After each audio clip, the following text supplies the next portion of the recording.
This podcast is part of the Podcast Arcade Network. Welcome to the Covert Nerd Podcast. Thank you for listening. I really appreciate it.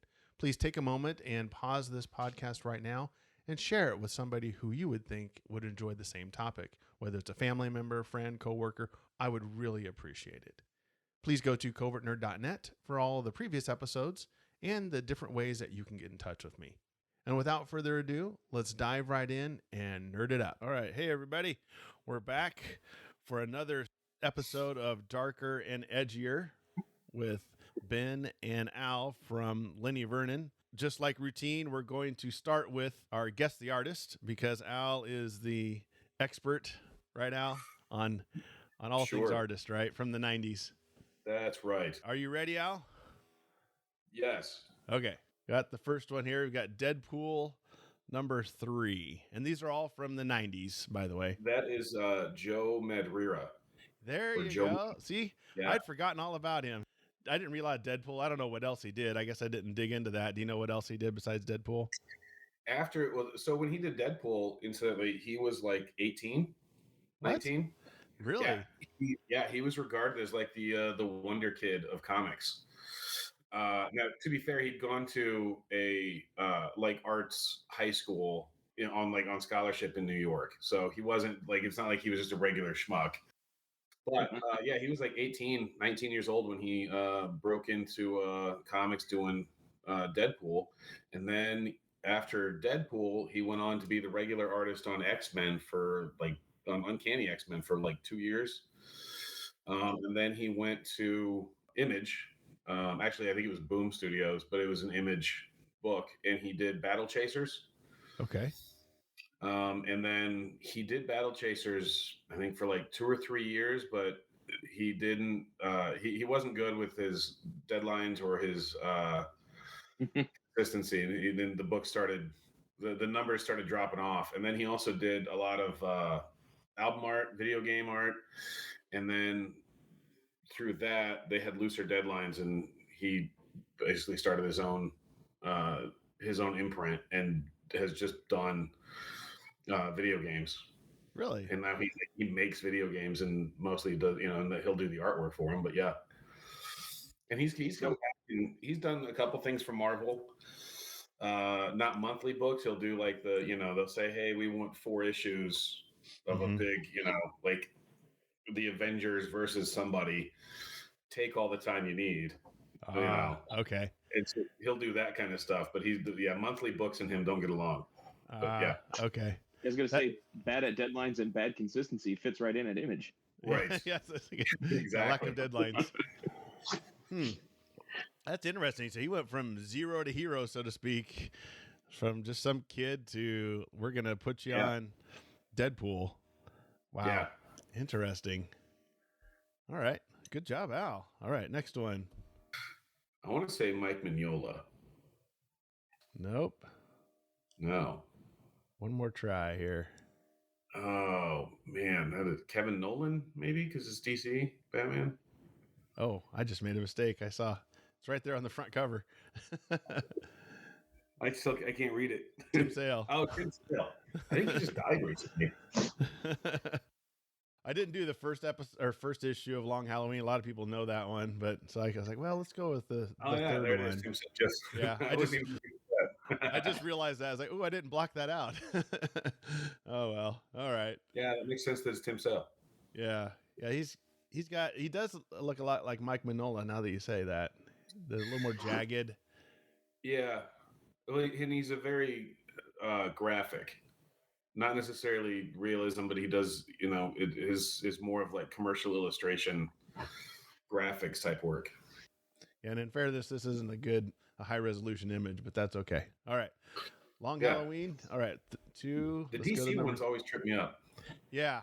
Yeah. Cause you were more of a Marvel guy. All Marvel, maybe some Image in there. All right. So next one, last but not least, giant fold out cover. That's Eric Larson. Eric Larson, yes, good job. Yeah. That's a softball right there. This is huge. I love how busy this thing is. Look at that. Yeah. Spider-Man number 23. I mean, look at that. Just everything, everywhere, everyone. Yep. Got Deathlock. I had that issue. You had that one? Oh, yeah. Deathlock. I remember getting some of his early ones in the early 90s. He was okay, but They really tried with him in the 90s. they did. Yeah. They were trying too hard. I think so. But he was okay. Was that Solo? Yeah, you got Solo up in the top left corner. Oh, the green guy up there? Yep. Oh, okay. Yeah, I got Solo, Nova, Mr. Fantastic, Hulk, Thing, Spider-Man, Deathlock, there's Doc Ock over in the corner.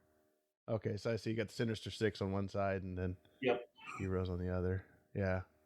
Yeah. All right. Well, good job. Thanks. Got 2 out of 3. So real good. All right.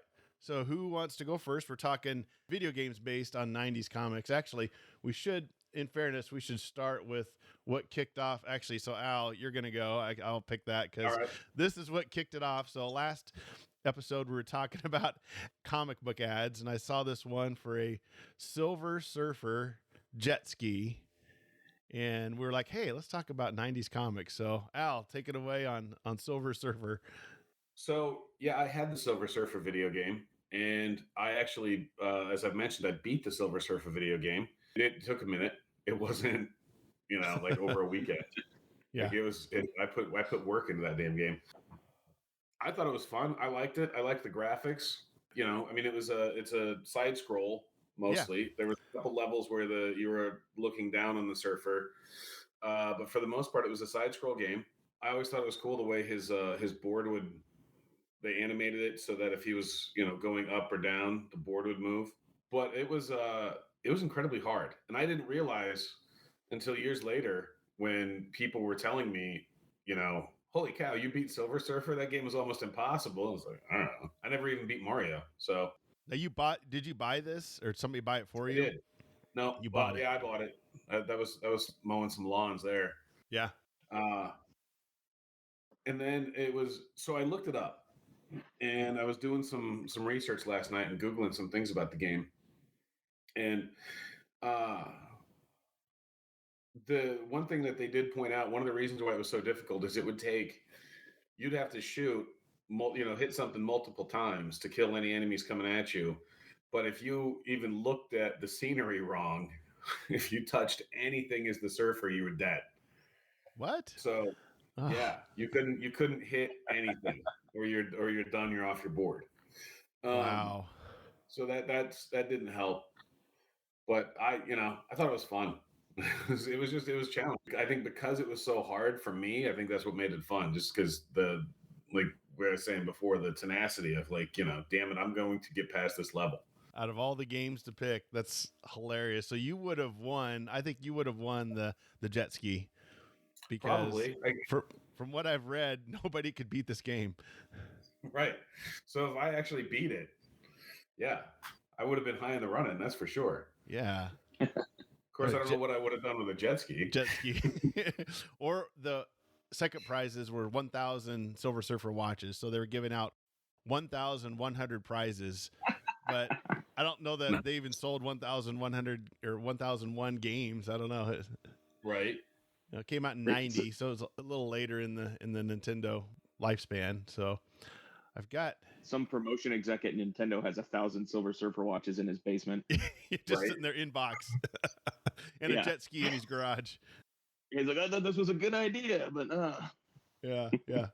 So you could pick, let's see, there's 5 worlds, it looks like. Yep, it was like Mega Man. You could choose whatever world you wanted to go to, and as you checked them off, then you'd move to the next one. So you didn't have to go in any order. So if you started playing one and realized, no, that's not happening yet, then you could just go and choose an easier one and build yourself up. Is there like Mega Man? They have kind of a recommended order. Do you know if there was a recommended order, or you just like, I think you figured out the recommended order. Because some levels were harder or easier than the others, so you had your own recommended order after all. Oh, so some of the levels were side, and then some of them were top down. Yep. Oh, okay. So that kind of mixes it up a little bit, at least.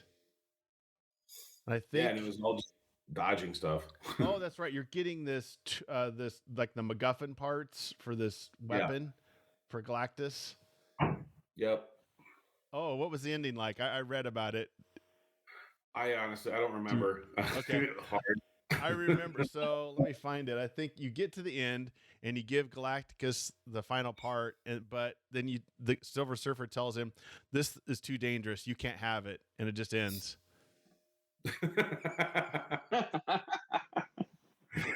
So the whole point is to get these parts for Galactus, and then you're like, "No, you can't have it. It's too dangerous." I think it was one of those. Once I beat it, I wasn't revisiting this game a lot. Yeah. You're just like, I'm done. You mowed a lot of lawns to get it, so you had to work hard to get the thing, and then you had to work hard to beat it. So then you're just like, no, we're done. Well, and if that ending with that ending, I can't imagine feeling satisfied. Okay, here it is. I found it. So at the end, you get all the pieces, and Galacticus says, "It's mine," but the Silver Surfer says, "No, it's too dangerous," and hides it away, and it just says, "The end." That's amazing. Just no.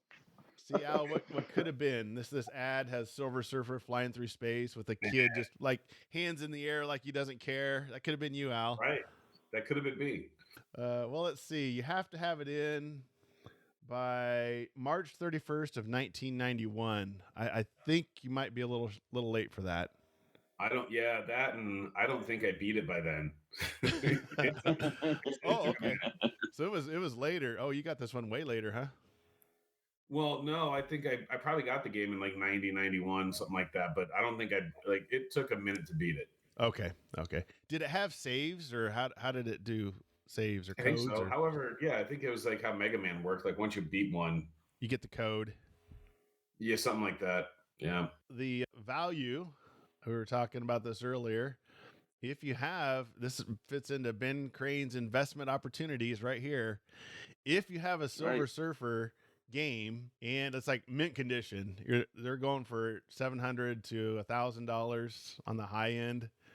Probably more realistically, you're looking down here like $100, maybe $40.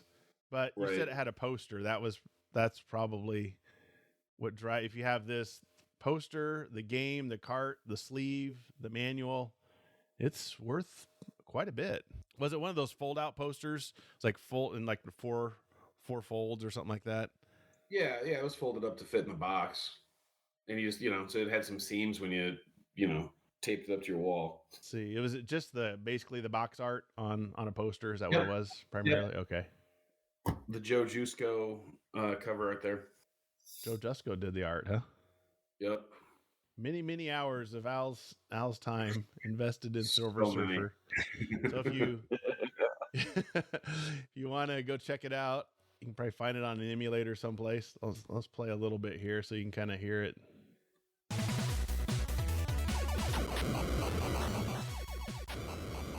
Oh, wow. Yeah. And you couldn't get hit at all, right? No. One hit, you're done. Oh, my gosh. How many lives? You start out with like 3 lives, I assume? Something like that, yeah. Wonder if they went clear to the end on this video. Yes, they did. Okay, we got to find this. Let's see. We can see the awesome ending. Yes. This is what Al saw about 32 years ago. Yeah.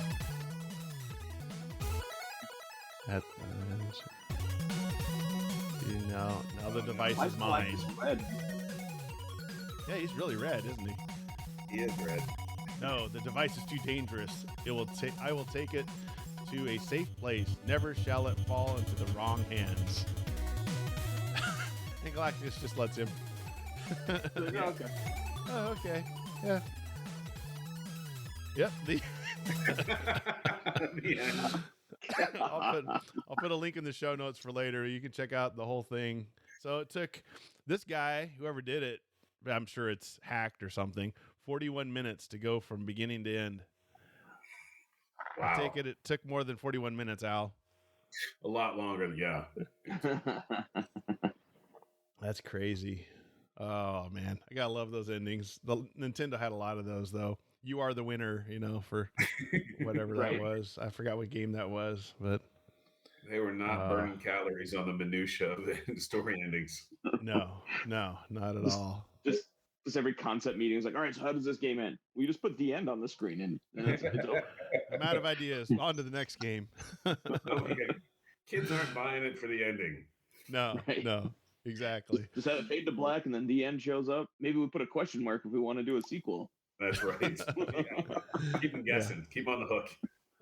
And then, hey, to help promote it, we're going to have a contest, a jet ski contest, because that's what kids want today is a jet ski. That's right. It makes you wonder if one of the executives said, I got an 8-year-old jet ski in the back. We'll just paint it and we'll put the sticker on it. Some Krylon and fix that up. Silver Surfer logo on it. It'll be great. Yeah. And then I got these watches we can get from China for 10 cents. Let's just bring them over and slap a Silver Surfer sticker on it and call it good. Oh, man. All right. Well, any more stories about the Silver Surfer video game, Al? No. All right. Well, Ben, let's see. What's your pick for us, Ben? I had Teenage Mutant Ninja Turtles in Time, which was as an arcade game was freaking awesome. But it was one of the ones, obviously it's a popular title, popular, property. So they moved it also from arcade to the console. For me, I did both. I played it in the arcade first, and then it was one of the few that I bought an arcade game that I bought for the console. And it just, to me, it didn't translate as well onto even though it's the exact same game, it just didn't translate as well on the console. And you had it on a Super Nintendo, right? Yeah. So, okay. But again, it's a 90s game, so it's a side scroller. I think what was cool about you could do it in the console version too, but the arcade is that since there's 4 turtles, you could play, you and 3 of your friends could all, drop 50 cents in and you could each be a turtle and move your way through this game. Yeah, the arcade one was where it was at. That was the fun option. Yeah, I never beat it either arcade or console. I just and there's very few games actually in my video game career that I've actually beaten. Yeah, I either get bored with them or if it was the Silver Surfer game, I do remember playing that. It probably just frustrated me. I'm like, oh, this game's dumb, and put it away. Wow, you played it? I did. Yeah, but yeah, this game, I just always liked. I really liked the Turtles. Of course, the cartoon was big around that time too when I was growing up. So seeing the video game was just fun and awesome. And you got to choose which turtle you want to be. So that was always good. It was a great 2-player game. Yeah. Yeah, and it wasn't just your standard 2-player. Yeah, you're right. You had the 4-player. Well, I was gonna say, it's a side scroller, but like as you can see in some of the images here, the bad guys would like come from behind you as well. So you weren't just literally moving left to right. You'd be moving left to right, and then foot soldiers would show up behind you, like, oh crap, I got to turn around and fight them now. If I remember right, you couldn't go backwards either. You could go forward, and if you went forward, everything advanced. Yep. Yeah. But you couldn't go back, so you'd get like the bad guy that you'd leave hanging over here off to the side, and then he'd keep coming at you because you go back and you get stuck, so to speak. Or if you'd see like a power up, like an extra life or whatever. If you advance too far, that it went off screen, then you're like, oh, you just lost it. You didn't get it because now you can't go back to it. Well, and I think this was one of those games too where if you could take the lives of your partner. If you were Leonardo and you had 3 lives and I was Raphael and I had 1 life, I die. Should be game over for me. But no, I'm going to use one of your lives. Yes, yeah, it would ask you like, do you want to take a life from player 1? And inevitably you would say yes, and it would probably result in your friend going, "Oh, you son of a bitch!" Getting pissed off at you. So, because you didn't ask him if you could take it. You're just like, screw it, I want to keep playing. So. Right. That's right. You're in the moment. You're like, I'm just gonna hit, continue. Right. Oh, and they have Toka and Razor from Turtles 2 in here. Huh. Yeah, they incorporated some of the movie things too, along with the comic book and cartoon. The one thing I remember though is like, I think like most games where you have a team, there's always someone that people consider, the leader or whatever. And so if I remember it, like Leonardo was a little more powerful and a better character, but yeah. I never liked Leonardo. I always wanted to be like Michelangelo or Donatello, but Michelangelo is weak as hell in this game. He if I was. remember correctly. He was. Yeah. It was almost like a cruel joke because everybody wanted to be Michelangelo. Yeah, and there's like a make him weak. His nunchucks are short. He can't reach the bad guys anyway. So Right. Get more Yeah, quarters it that was- way, I guess. right. But yeah, it was. But I mean, overall, it was a fun game. I mean, it's a '90s 8-bit graphic. Well, I guess it's more than 8-bit because on Super Nintendo. Yeah, 16-bit, but 16. Yeah. Yeah, all the way up to 16. but it was fun. Just overall, you travel. Of course, it's Turtles in Time, so each level you're in a different time period, as either the future or the past or the present. And I don't even remember the plot of the game other than fight all the bad guys. You fight Krang and Shredder and Toka and Razor and Doctor, was it Baxter, Baxman, Dr. whatever. Baxter the guy. Stockman. Yeah, Baxter Yeah, Stockman. Baxter Stockman. That's what it is. So, but like I said, other than fighting the bad guys and making it to the end, I don't remember what the plot was. Like, what was the Silver Surfer? You had the pieces you were gathering. Like, I don't even remember if that was something in this game or if it's just like, no, just fight these guys. I think somebody took something through a time portal and they were chasing them through time. I think That makes sense. Most of these, it's just let's throw every character from the comic book into the game, and kids will love it. I don't think people realize how huge the Turtles were back in late 80s, early 90s. I mean, they were massively popular. Right. Well, they had cartoons, video games, action figures, movies. Yeah, everything. Live tours. Yeah, you're right. Floats in the Macy's Day Parade. I mean, they had everything. It's just crazy how popular they were. But at the arcades, these games, Turtles games, are always full. And that 4-player action, like you said, that was what the draw was. Right. Yeah, I dropped many weeks worth of allowance into this game. Yeah, because it's 50 cents a pop, so this wasn't a quarter anymore. Right. Yeah. Yeah. I think this is the ending. Let's take a look at the ending here.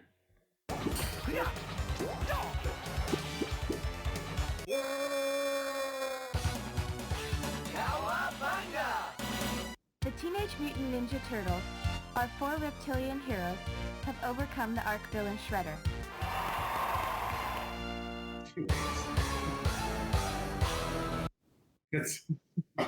Okay. Hey, but at least it wasn't just like, we're done. I mean, they defeated Shredder. They brought the thing back. It's not like Shredder just fell off and then the end appeared on the screen. Right, April gave you a wink. That makes it exponentially better. Oh yeah. Right. That's the only reason you play the game. Yes. Right. That's awesome. Watching that reminds me. Man, the depth always got me.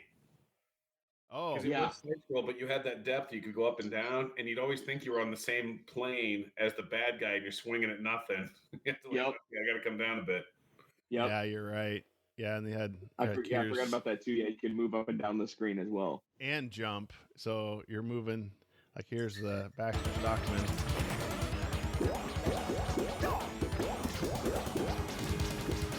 Yeah.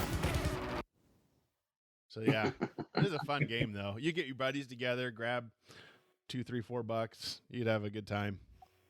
Right. And then you'd steal lives from the other players, like you said. Yeah. And smack the guy that good graphics.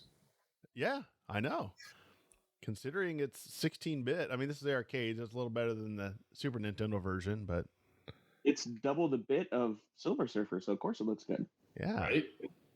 I mean, Silver Surfer was regular Nintendo, so that was just 8-bit. And then, do you have this game still, Ben? Oh God, no. Okay. Just like Al and I were talking, I was like, I sold all my old Nintendo games back in the mid-90s for like $5. Like, what a mistake. I'm fairly confident I either sold them like in a garage sale or I might have like rounded them all up and like traded them in for at one point, like traded them in so I could get a like GameStop Nintendo or 64 or something. Yeah. Here's 5 Super Nintendo games. I'll get one used Nintendo 64 game. Right. Yeah. So yeah, you can get Turtles in Time, Super NES, complete in box for $300, but the cartridges themselves are going for about 40. between 40 and 50. It looks like That's still, I mean, that's still like double the value of if you bought it back in the 90s. I know. Wow. Some of these are. Even if you have just the cart, but if you have all of it, that's pretty good. Let me go highest first and just see. See, Obviously, what the wow? Someone wants $6,500 for a. Oh, it's Japanese version, brand new. Okay. Nah, the Japanese version always, is super rare and costs more.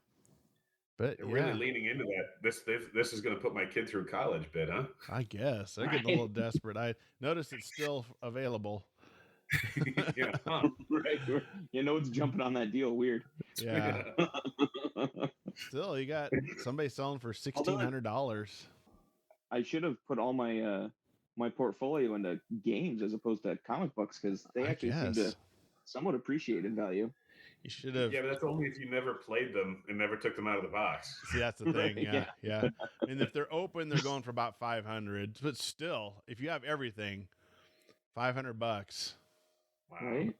That's seems to be what they're going for. If you have the box, the manual, the sleeve, all that stuff, just like Silver Surfer. If you just have the cartridge, it looks like you're going for about $100. Yeah, about $100. Yeah. And one day you come home and you find your brother playing with all your investments and destroying your future. Not figuratively, literally destroying your future.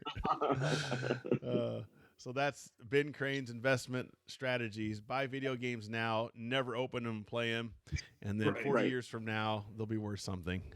Right. So, and they'll maybe double in value. So, and do that now, and 40 years from now, you can track Ben down when he's in a nursing home and tell him, "Hey, thanks for helping me out. Thanks for the advice." And now, by the way, feed me my oatmeal. With your investment strategy, I was able to pay off my Tercel. So thanks for the advice. Those are fun games, though, and as we'll see in some of the other picks, that style was just fun. Take some interesting and fun IPs and throw them in those side scrollers, and it's a good time. Mm-hmm. Did you have Did you have an arcade when you're nearby where you were at, Ben, or did you have this in like a gas station or someplace? Or oh no, I had a really nice called what was it called now? Dang, I can't remember now. But anyway, it had a really nice arcade in the mall in my hometown. That was only like 5 or 10 minutes away from where I lived. So oh man, that no wonder you burned up your allowance. Oh yeah, just about every weekend we at the mall and just in the arcade. Yeah. Oh man. While Al was slaving away at Silver Surfer, Ben was playing Turtles in Time at the arcade. See, I think this came out in 92, I think is what I saw. I don't remember what it was. Yeah, I think it was 92 sounds right. Yeah, I was looking up some stuff. Yeah. Oh man, fun game though. I think they have some re-releases. You can still play it. I even saw at an arcade in Omaha they had the first Turtles game, and they did kind of a reskin of it with more modern graphics. So they just took the exact same game, but increased the resolution and the sound a little bit. But otherwise, it's identical. It's pretty cool. Nice. So, yeah, I thought that was a good idea. Just kind of revamp an old game. But I'm sure you can find an emulator. You can find this game someplace, or you can go on eBay and buy the cartridge for $500. Yeah, whatever. All right. So let's see. Let's start with mine. Oh, so when I was doing some research, I was curious what was the first video game based on a comic book character, and it was Superman for the Atari 2600. Oh, so. I thought 1982, I think it was. So you were just blue and red pixels moving up and down on the screen? Yes. I don't think I bookmarked it. Let me see if I can find Superman 2600. Well, and there was a Superman game too that in the 90s, I think it was in the 90s. I think it was for PlayStation. That's regarded as like one of the worst video games ever made. Yes. Nintendo 64 Superman was pretty bad too, from what I found out. So, I think that's it. Well, because you take a super. Oh my god! Here we go. You don't even have red pixels. The phone booth. Oh, man.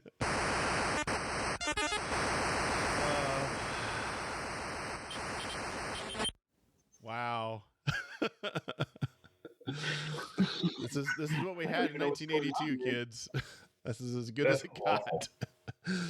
So there's this. So look at the screen, and then this is what got video game manufacturers in trouble in the 80s was the box art and what was actually Oh yeah. on. So there's the box art, and then Right. there's this is the gameplay. This is what you got. Yeah.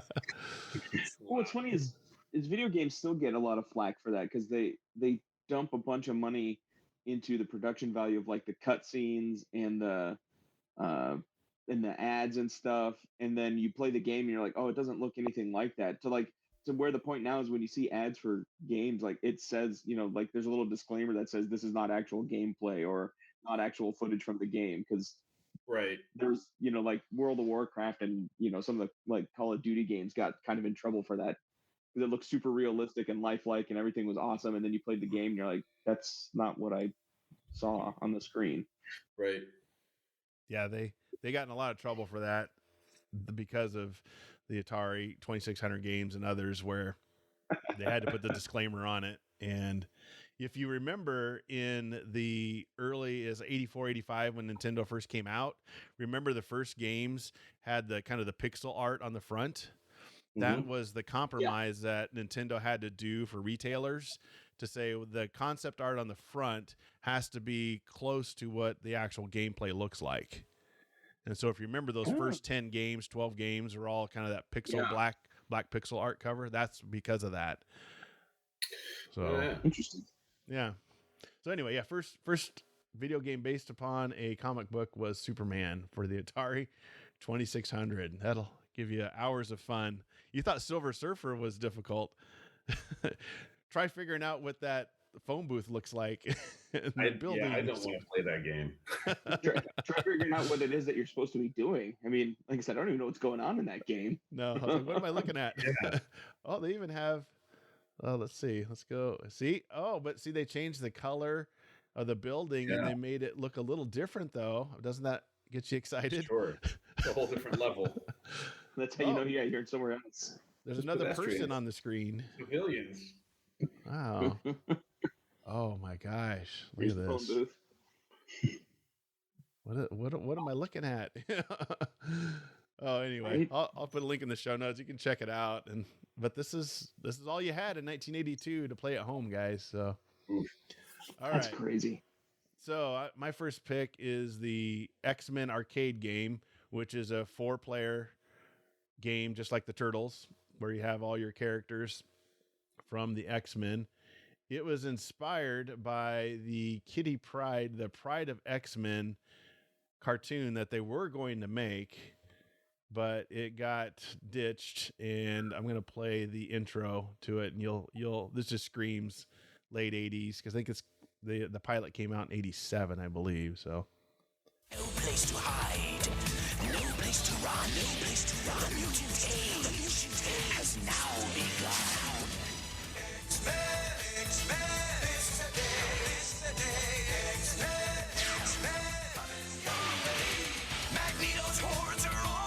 So yeah, that just screams. I want to see that cartoon. You do? Well, you can find it. That looks good. I just love it because it's just late 80s X-Men all over the place. The theme song needs a little work, but yeah, they could tweak that a bit. Yeah, do you like this theme song or the one that came out in 92 or 93 with? So 92 is much better, obviously. Oh, yeah. So this was going to get greenlit, but they ditched it. But the characters from the X-Men arcade game came from this one, and they used the concept art and whatnot that they had. So they had, let's see, our characters you could pick from. I can grab those real quick. Let's see. That helps explain it because I was always curious because the characters on the game just seemed like, why would you choose those characters? And then, especially like like Dazzler, Colossus. for instance, like Dazzler at the time the arcade game came out, Dazzler was already kind of was backburnered. Like in 87 through 90, she was a kind of a big deal, but when this arcade game came out, she was, like I said, she was already backburnered. This is the arcade game came out after the Jim Lee explosion. Yeah. Well, yeah, and even like Colossus was never like an A-list like character, or at least in the fans' eyes, I would say. Colossus made sense in the game because you need to have like your strong man. True. Like round out the team, but like, and then the costumes that they went with, that Cyclops costume was like 8 costumes old by the time this game came out. Yes. When I think even Storm's costume was an older version too.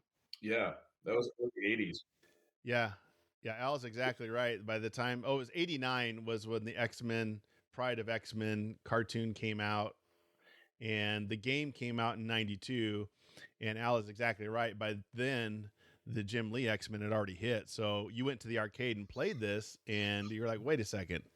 This is not what I was expecting. It's not my X-Men. Yeah, this ain't my X-Men. So you had Cyclops, Colossus, Wolverine, Storm, Nightcrawler, and Dazzler. And then your villains were Magneto, of course, was the final villain. Pyro, Blob, Wendigo, Nimrod, the White Queen, Juggernaut, and Mystique. Huh. So this one was pretty popular. And the kicker on this one was you not only could play 4 players, you could do 6 players on this X-Men game. That was a huge deal. And it had 2 screens. It was because back then we didn't have, wide screens. You had to put 2 monitors together to get the play. That thing's going to take up a lot of real estate. Yes. It was a very massive machine. X-Men. So you can kind of see the line down the middle where the monitors meet. But I still love the intro. I mean, even though they're the older designs, it's still fun. So you could pick your 6 characters if you had the 6-player one. Just like the Turtles, though, you had all of your characters. Yeah, you also had your superpowers. So each hero had their own superpowers. Which one did you guys like? Yes. I played as Colossus, and I never played as anybody else. Of course you did. Why does that fit so well?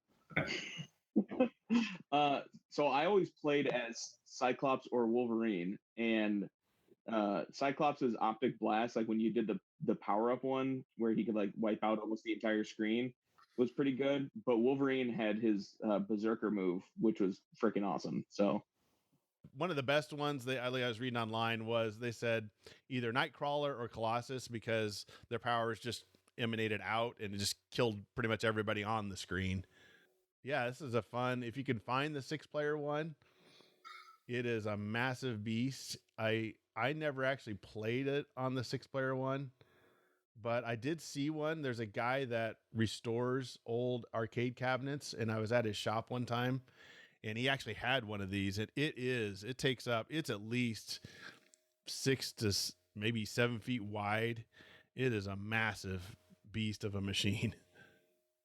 Yeah. But 2 screens. I don't think I even realized there was a 6-player version. I always saw the 4-player one. Yeah, I remember the 4-player, and I think there's one of the beercades in town has a 4-player. Yeah. Do they? Mm-hmm. I've never made it past the first level though. That first level that you showed, that first video, I never made it past that. Even now, it's not good. I mean, it's not. The game's fine. I'm just saying, like it's hard, and I've never been. It is. It is hard. Yes. Some of let's see, there's some X-Men Arcade. Let's see, you got some taunts. Magneto, the main villain, of course, taunts the players by calling them X-Chickens. Nice. Of course. There's an announcer who excitedly shouts out the name of each player when they join the game. So it's kind of cool. Let's look at the ending here. Let's see how we can rate the endings on this. So of course Magneto's the last boss. I think you fight Juggernaut too. Well, anyway, let's check out the final.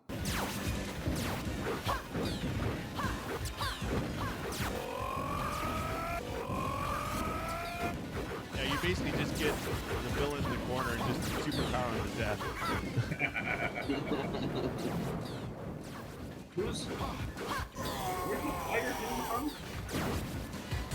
There. Okay, we killed Magneto. Actually, there were 6. Yeah, that's 6 players. He didn't stand a chance. No. Destroy Asteroid M. And just fly away. That's it. Oh, wait. The game is not over yet. It's not over yet. Succeed to rescue Professor and return to Earth. Still, the battle needs to be, yeah. And then just goes to the credits. That's awesome. Like I said, the game's not over. It's just like to stick you around at the credits. I guess. And I think let's scroll past all the credits. I think it just goes. Then you have some comic panels. And then you have all 6 characters at the end. Huh. Yeah, I've never gotten to the end. Oh, it just shows you random play. Okay. Huh. Yeah, if you can find a 6-player system, you can buy these. You can still buy a 4-player cabinet for about $4,300. But from what I read, to find a 6-player one, there's only someone was saying there's only about 400 of them that they made, the 6-player ones. So if you find one, can't be out there a lot. It's rare. I even found a instruction manual online on how to put the 6-player cabinet together.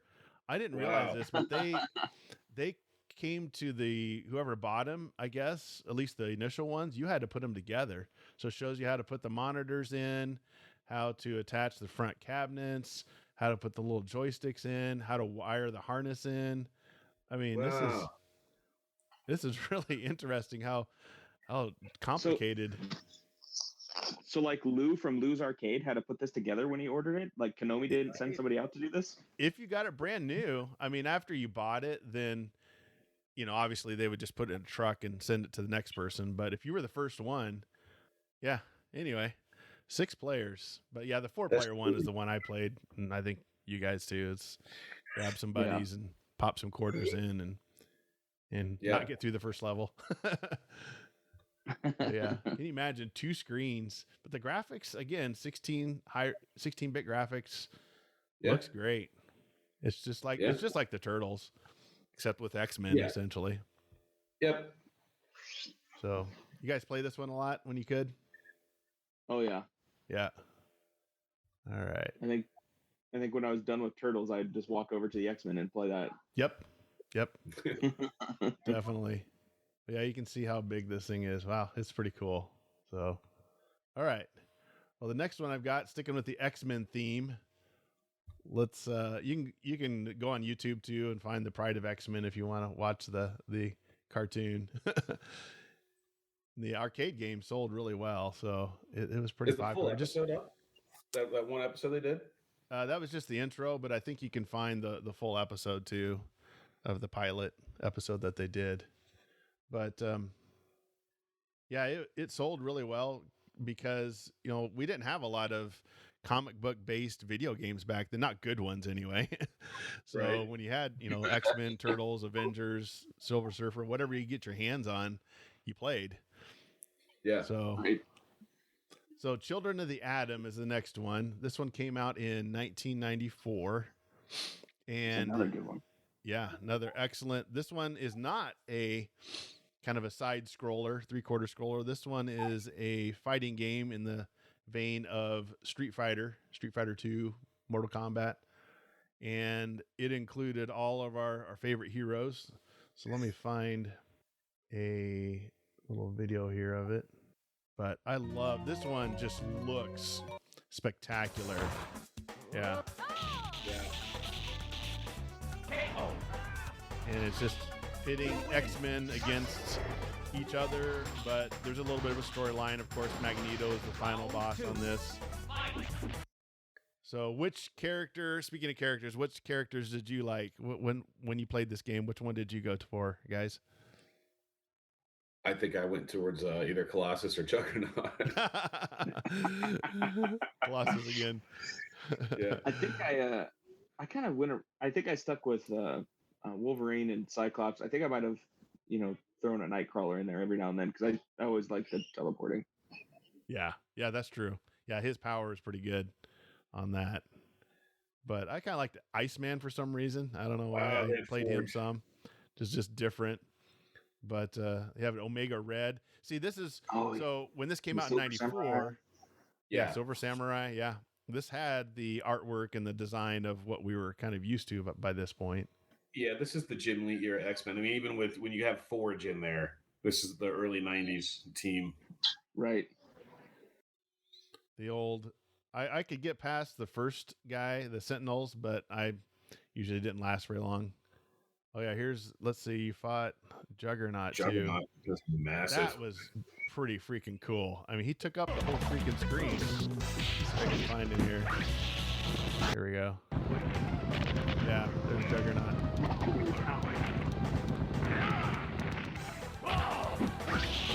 But yeah, if you played Street Fighter, I know. You played Street Fighter, you kind of get the idea. It's just a fighting game, but they include the X-Men characters and you get their superpowers. And but yeah, Juggernaut is just massive. It takes up half the screen. I think there's Master Mold is in here too, if I remember correctly. Let's see. Let's skip to the. I don't know if there's an ending to this or not. It's probably lame. Probably. Well, it's probably in the vein of Street Fighter, where if you beat it with a certain character, each character has its own ending. Yeah. Oh yeah. I think you're right. Oh, that's right. They had to include a Capcom, a character from Street Fighter No. in order to get Capcom to do this. Hybrid.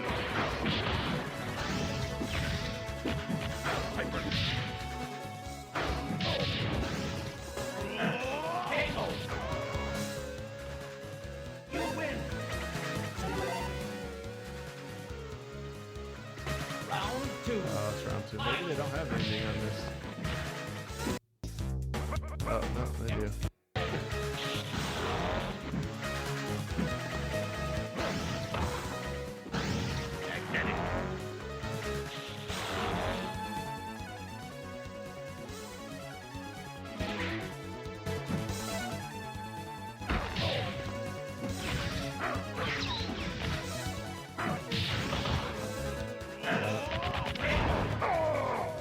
There we go. This is Might be the lame magnetic ending. powers. Oh, wait, no, the building's going to be destroyed here. Oh, the Acolytes. Oh yeah. I think that might be it. That is it. Okay. So you beat Magneto. The Acolytes show up, and then you're done. With no explanation, no saying who they are, nothing. Just all right. Yeah, we're here. Oh, and, man. and we're done. And that's it. That's amazing. Fun game, but I was never good at video games anyway, but I would always throw a couple quarters in this one and try it, and I would never do very well. So, but let's see. Yeah, I was never good at the fighting games, but I remember playing this one probably thinking like, well, it's X-Men, so I like X-Men. I bet I'll be good at it. It's like, no, that's not how that works. Yeah, exactly. Yeah, the fighting games you have to have some really good reflexes. But Al, you beat Silver Surfer. You would think you'd. No, I was not good at the fighting game. I was a button masher that would always go on the offensive way too quick and way too often. So you jump towards them and just push buttons as fast as you could. Just dive right in and just mash and just get clobbered. That's all that ever happened. Oh man, let's see. There's some. Let's see. You had the Acolytes there. You had Exodus, Delgado, Kleinstock. I don't know that guy right offhand. There's Forge is in the background on one of Storm's endings because they had a little love interest there for a while. Jean Grey cameos in Cyclops's and Wolverine's ending because she's not actually in there. Yeah, that's right. She's not in this. Yeah. Mojo cameos and Spiral's ending. Professor X, of course, is there. But yeah, it's a fun game. So you could pick Cyclops, Wolverine, Psylocke, Iceman, Colossus, and Storm. The heroes you could pick. Yeah. Psylocke, another weird choice. Yeah, well, she was kind of big there when the Jim Lee reboot came around. Yeah, Psylocke was huge then. Yeah. That's fair. Let's see. You had came out in '94. A pretty good rating. It was like 4.6 out of 5 on the rating. So I liked it. I thought it was a fun game. I just was never very good at it, so I would be done very quickly. But just like this one I didn't probably have near as long a play as the X-Men arcade, just because you could, if you got a couple guys together, you could play the X-Men arcade game and last a fair amount. But this one, right? You go 3 rounds. I was done by the second round, usually. Right? Yeah. I could usually beat the Sentinel occasionally, but after that, I was, I wasn't gonna last very long. Was this at your arcade too, then, Ben, that you had? Yeah, for a brief little bit, I remember it being there. Yeah, because they had this, and then later on they had the Marvel vs. Capcom. Yes, that was so huge. Then you had all the X-Men characters and a few other Marvel characters fighting all the Street Fighter characters. Yeah, so that was fun. Yeah, we got Colossus in his classic red, Al's favorite character. Yep. All right. Well, that's all I got about the Children of the Atom. Any other comments about Children of the Atom? No. It was a fun game. So last but not least is the Captain America and the Avengers. Now this one is just like the Turtles and the X-Men. It's just a simple side scroller, and you can just has all the characters from the Captain America game or from the comic book and the Avengers. I need to pull that up here. I didn't grab I don't know if you guys played this one at all or not too, but it was pretty much guaranteed in the arcades too. 6 players. And I don't even remember this one at all. Yeah. Oh man, somebody dumped a ton of quarters in. You pick your 4 characters: Vision, Iron Man, Captain America, and Hawkeye. This came out in, I think, 92 as well, if I remember correctly. Let me make sure I have 91, sorry. Came out in 1991. So this would have been, the same time as the Turtles. It's a 4-player game. I think Red Skull is the primary villain in this one.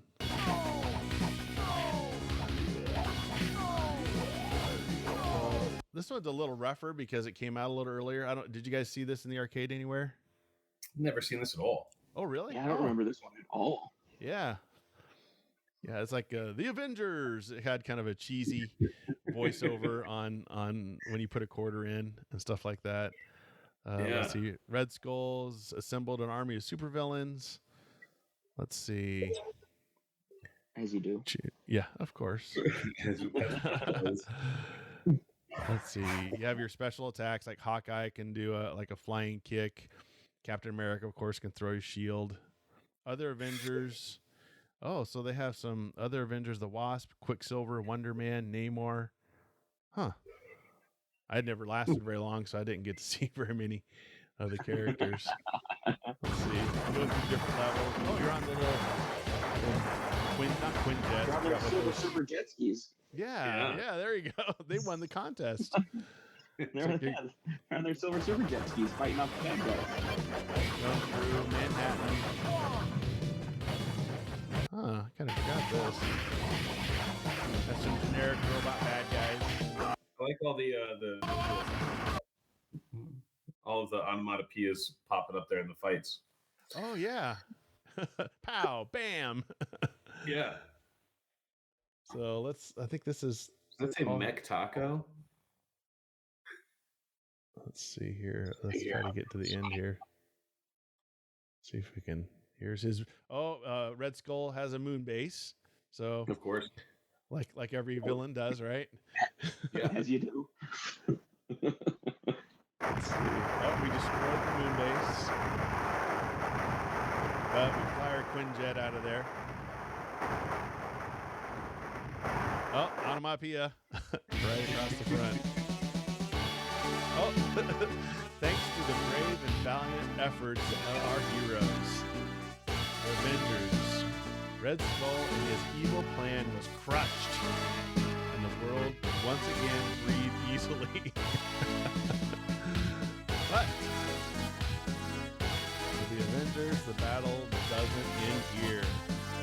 Wherever evil exists in this world, they must confront it. Well, I don't know. What do you think about that ending? Is that It's like a step above the Silver Surfer, just being like, nah, you can't have this. Yeah, it's one of the better endings that we've seen. Yeah. In the name of justice, Avengers unite. Wow. And then I think it just goes to the... Yeah, it just goes to the end credits. Oh, they fly off. A little shooting star going across the screen. Oh, man. Oh, the Red Skull. He'll be back. Man. That's great. Well, there you go. Okay. Yeah. So, yeah, this one came out. Oh, go ahead. Him laughing at the end was like akin to Skeletor at the end of Masters of the Universe coming out. So you're like, oh, there's going to be a sequel, and then there just never was. Never was. Yes. Oh, I kind of forgot. You know how many times I watched that, Ben? I never went clear to the end until probably 10 years later. The first time I realized that was there was, I don't remember how many years ago, they were playing it at the Alamo, and we all went, with Eddie and the other Mega guys, and we were watching it, and I thought it was over. I'm like, oh, the end credits, time to go. And I think it was I think Chris Metry's like, wait, hold on, it's not done. I'm like, yeah, it is, it's over. And he's like, no, wait. And so we're sitting there, and then that popped up, and I was like, when did this happen? And he's like, it's always been there. It's great. And I'm like, what the hell? I never knew it existed. I know. Me too. I was like, what? I watched this probably 20 times, and I even paid attention. That was before end credit scenes were kind of a thing, and I figured, oh, this is an 80s movie. They're not going to have that. Right. As soon as it fades to black and the credits start rolling, you walk out of the theater. Yeah. Yeah. Yeah, this is a fun little game. You can find it. It came out on Super Nintendo and Sega Genesis and pretty much everything. And if you like comic books, video games, this one's a good one just to give it a try in the vein of Turtles and the X-Men arcade game. It's pretty much the same exact thing, just with a different set of characters and different set of powers and villains. So check it out. Cool. Yeah. You guys didn't know this one existed, huh? No, I didn't see it in arcade. Oh, okay. No. I played it a few times at a couple of arcades. We'd find them, and it's pretty cool. All right. So I have a couple of honorable mentions. Yeah. Real quick that I think we'd be remiss if we didn't talk about the Batman game that came out in '89 with the movie. Oh, on Nintendo? Yeah. It was more or less like Ninja Gaiden, but Batman. Yeah. But it was a fantastic game. It was solid gameplay. The graphics were Nintendo, but they were decent. Right. It was fun. It was a good game. I remember that. That was a good game. It was fun. Sunsoft was notorious for hard games. I kind of remember that. Yeah. You're right. The other one that I had written down that I played a lot of, I didn't have it, but my friend did, and we played the game all the time, was the Wolverine game. Oh. Let's see, it's like Adamantium Rage or something like that. Wasn't it called? Yeah. Yes. Something like that, yeah. Look. That's a new one. I don't think I know about that one. Oh, man. It was amazing. Especially like our favorite part was when Psylocke would make her appearance. Yeah. Is it because of what Psylocke's costume looks like? Is that why you like her making her appearance? Oh man, I remember playing that level. It was just a fun game.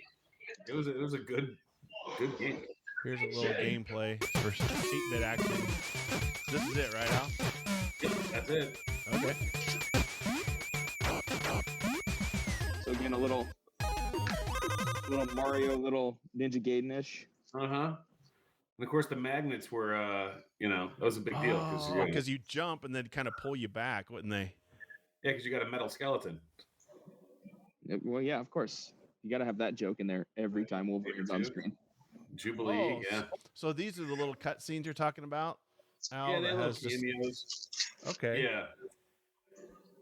Yeah. Psylocke, of course, was more. I think she was like in a swimsuit because, well, that was her costume. But yeah, I was gonna say that.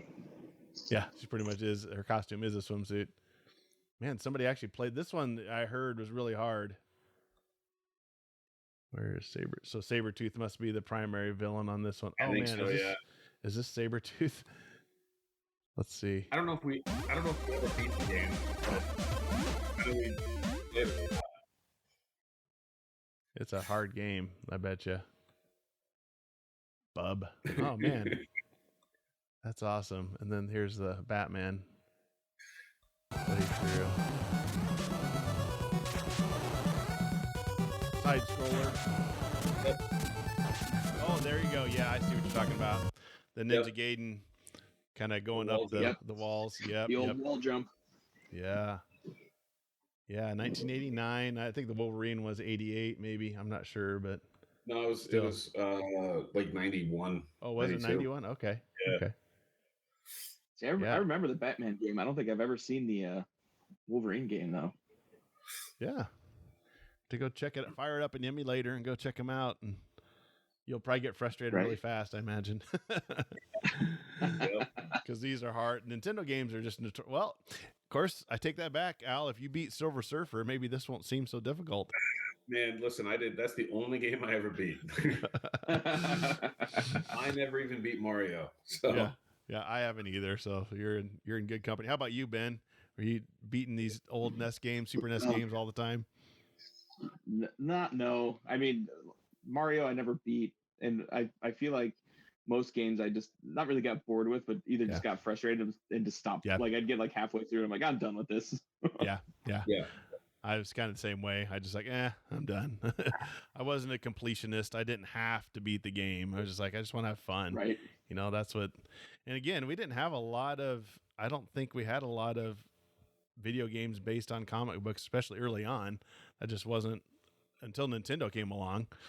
Obviously that kind of changed the gaming system overall, because look what we had, Atari 2600 Superman. I mean, we're just like, no, we got to wait a little bit.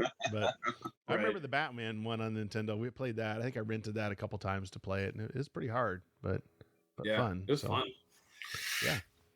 Cool. Well, that's all I got, guys. Unless you got something else, I think we've covered it. That was a fun time down memory lane, and what could have been. Al could have had a jet ski. I could have had a jet ski. Right? That my parents probably would have sold. Probably. Yes. Oh, man. All right. Well, hey, thanks everybody for listening. And until next time, nerd it up. See you guys. See ya. Later.